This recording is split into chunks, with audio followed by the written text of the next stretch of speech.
Shalom anak-anak kelas 5. Semoga sehat semua dan tetap bersemangat ya. Hari ini berikutnya kita akan melanjutkan pelajaran TK, pelajaran 14, halaman 61 sampai halaman 63, yaitu untuk membuat flowchart. Nah, bisa dilihat dahulu halaman 61.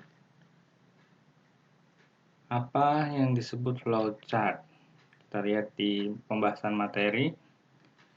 Flowchart atau diagram alur merupakan sebuah diagram dengan simbol-simbol grafis yang menyatakan aliran algoritma atau proses yang menampilkan langkah-langkah yang disimbolkan dalam bentuk kotak beserta urutannya dengan menghubungkan masing-masing langkah tersebut dengan menggunakan tanda panah. Nah, diagram ini bisa memberi solusi selangkah demi selangkah untuk penyelesaian masalah yang ada di dalam proses atau algoritma tersebut. Oke. Nah, di situ ada simbol-simbolnya. Bisa dilihat di situ. Nah, sekarang kita mulai coba membuat diagramnya. Bisa dilihat di contoh akhir halaman 63. Oke. Nah, di situ ada contoh hasil akhir. Nah, di situ judulnya membuat diagram alur menentukan bilangan ganjil atau genap. Nah, ini matematika ya. Kita buat judulnya dulu. Kita bisa menggunakan alignment center. Kita klik. Nah, bisa kita font size-nya kita perbesar misalnya 16. Kita tarik standar bold. Nah, font type-nya Calibri. Kita ketik. Kita boleh menggunakan caps lock. Diagram alur atau kurung buka flow chart kurung tutup. Kita bisa enter menentukan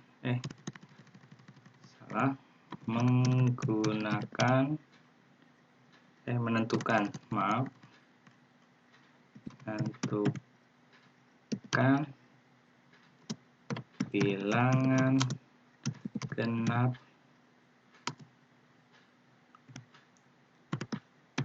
dan ganjil. Oke. Enter di sini. Kita enter 2 kali. Nah, kita bisa gunakan menu insert. Di sini ada bentuk shape. Nah, mungkin di komputer masing-masing cari di insert ada bentuk shape. Nah, untuk awal kita bisa cari flowchart. Kita geser di sini.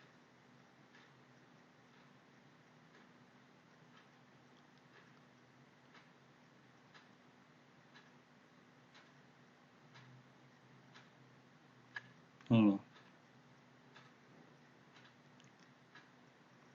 Kita klik di sini.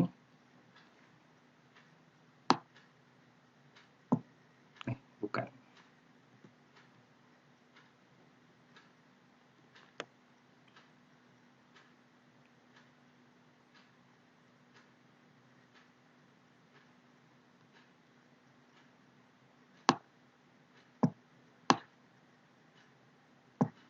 Nah, kira-kira seperti ini, jangan terlalu besar.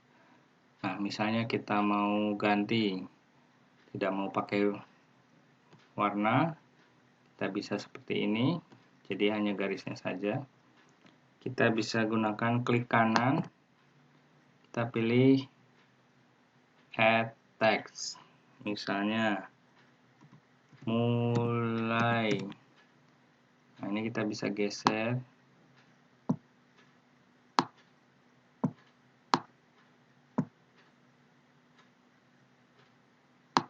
Ini. Oke. Sudah. Nah, kita lanjut menambahkan tanda panah. sini ada berbagai macam tanda panah.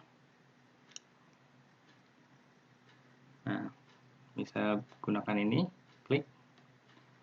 Nah, kita tarik di sini sedikit. Nah, panahnya kita bisa ganti warnanya, warna hitam, klik. Atau misalnya kita pertebal segini misalnya. Nah, jadinya seperti ini. Nah, tanda panah ini menunjukkan arah alur dari proses. Nah, karena di sini kan awalnya mulai, nah kita buat ke bawah. Nah, pertama, nah, bisa kita perpendek seperti ini.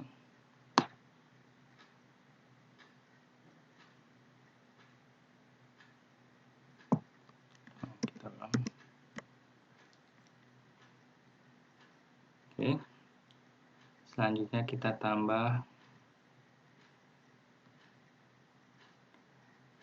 bentuk jajaran genjang. Nah, kita lihat di sini ada ini yang artinya data. Kita klik.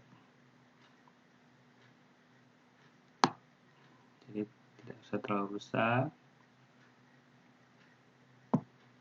Kita geser di sini. Kita bisa menggeser menggunakan tanda panah di keyboard, atas, bawah, kiri, kanan. Sama seperti tadi, misalnya kita hanya mau menggunakan garisnya saja, kita pilih ini. Kita klik kanan di sini di tanda panah ini. Klik kanan, add text. Kita ketik input bilangan. Karena ini tulisannya terlalu besar, kita bisa ganti font size-nya misalnya 10, 9. Nih. Input bilangan. Sama, kita tambahkan panahnya juga. Kita bisa menggunakan Ctrl C, sehingga kita tidak membuatnya dari awal. Kita Ctrl C. Kita gunakan Ctrl V. Kita geser tanda panahnya ke bawah sini. Ya. Itu bisa kita perkecil.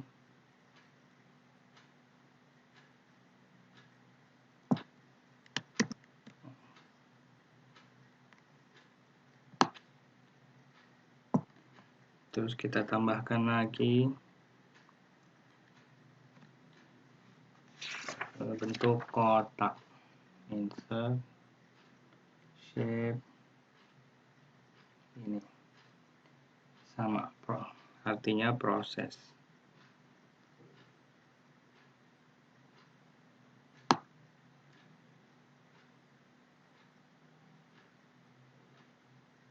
Kira-kira segini, kita geser sedikit. Nah, sama seperti tadi, kita gunakan kotaknya saja. Add text. Bagi dengan bilangan 2.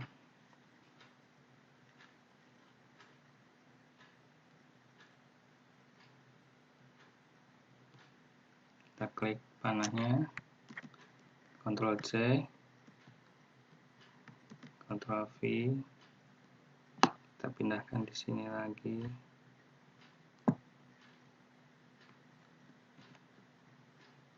Oke. Lalu kita buat yang seperti belah ketupat. Ini. Nah, ini decision.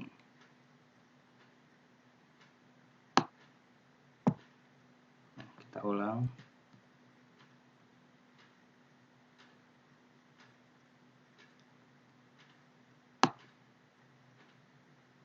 Kira-kira begini. Kita bisa menggunakan tanda panah di keyboard. Nah, kita klik, misalnya seperti ini. Oke. Sama seperti tadi, kita klik kanan, add text. Apakah sisanya sama dengan 0?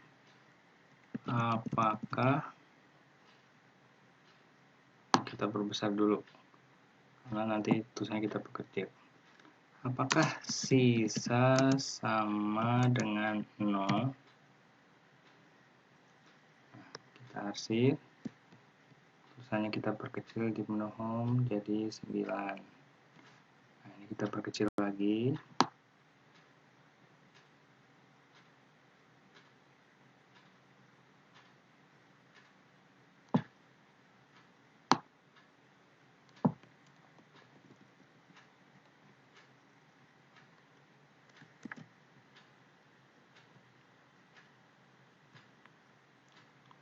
Ternyata masih kurang besar ya.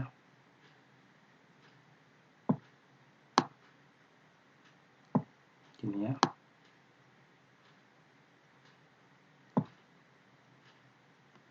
Kita geser. Saya menggunakan tanda panah di keyboard.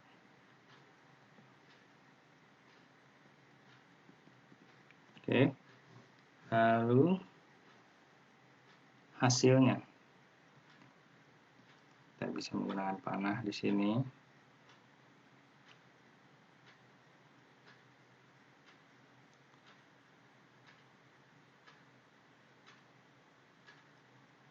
Pertama, kita garis bawah dari sini, kita klik. Sama seperti tadi, kita kasih tanda hitam. Kita kasih misalnya segini, 214. Nah, untuk berikutnya, untuk percabangannya kita kasih pilih yang garis biasa dulu, baru nanti kita tambahkan panah yang ke bawahnya ini. Nah, ini kita klik di sini.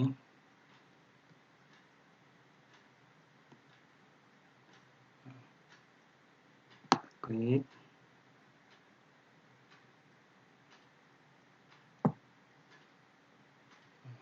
Siap outline kita tandain hitam. Nah, ukurannya kita samakan seperti tadi, misalnya segini. Oh, tuh. Ini panahnya yang kita tambahkan biar sama.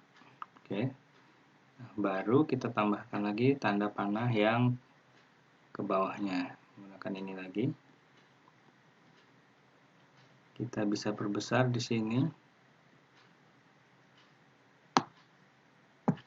Kita buat di sini tanda panahnya. Klik. Nah, kira-kira seperti ini. Nah, kita buat sama, warnanya hitam, tebalnya sama. Nah, jadi seperti ini. Sudah. Nah, untuk yang genap, hasilnya genap atau ganjil, kita bisa tambahkan baru lagi atau bisa kita copy dari sini. Misalnya kita klik Ctrl C atau klik kanan copy. Ini Mister biasa pakai Ctrl C. Kita geser ke bawah.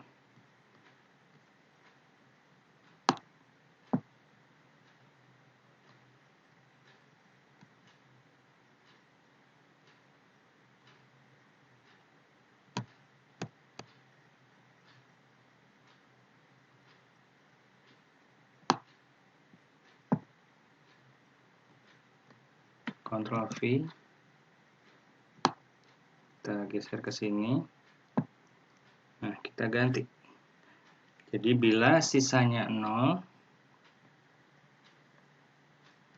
itu namanya hasilnya disebut bilangan genap.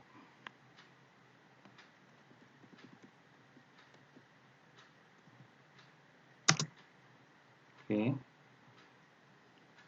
kita geser. Nah, ini sama juga, kita Ctrl C, Ctrl V, kita geser ke sini, kita ganti.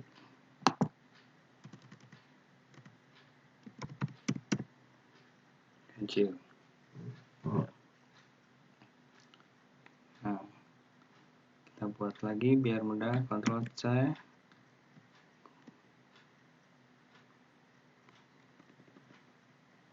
Ini salah.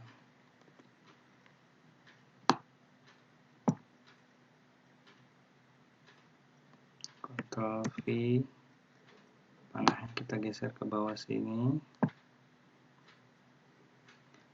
Nah, ini juga sama seperti tadi. Insert, shape, garis yang biasa. Nah, di sini misalnya kita klik sedikit saja. Kasih warna hitam. Tebalannya sama. Nah, kita tarik, tambahkan lagi yang ada tanda panahnya. Ini. Klik. Dari sini kita klik sini.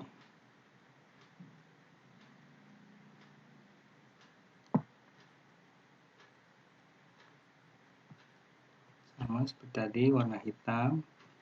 Ketebalannya kita sama 2/1/4. Ini agak miring, kita geser.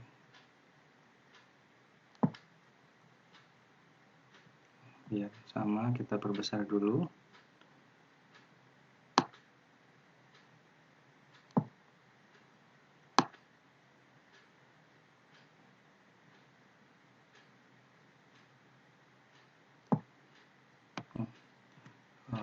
Kita hapus saja, kita bikin yang baru biar rapi. Kita klik dari sini. Ya. Hitam. Oke. Nah, sudah sama. Geser sedikit.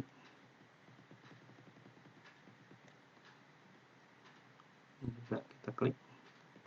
Geser sedikit.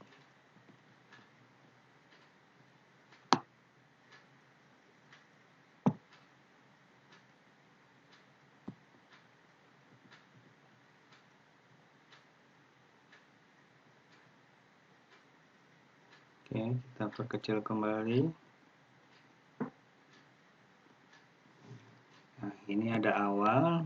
Kita copy lagi, Ctrl C. Kita taruh ke bawah. Ctrl V.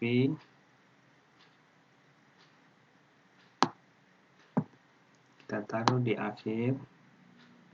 Di sini.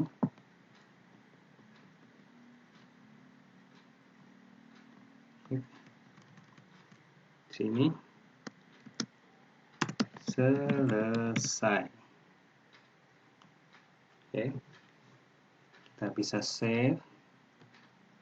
File save di tempat di komputer kalian masing-masing. Oke. Nah, flowchart ini bisa digunakan di berbagai macam proses untuk membuat menganalisa suatu proses tertentu. Biasanya juga dipelajari untuk kuliah yang jurusan informatika. Oke, bila sudah selesai, bisa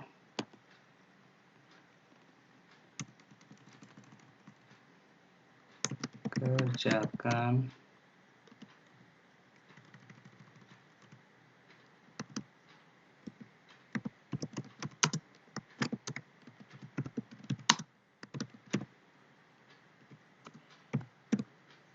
Oke, tadi sudah lihat penjelasannya. Apa itu flowchart, arrow, itu tanda panah. apa fungsi shape decision. Nah, decision seperti ini. Oke. Sekian untuk pelajaran 14. Shalom, Tuhan Yesus memberkati.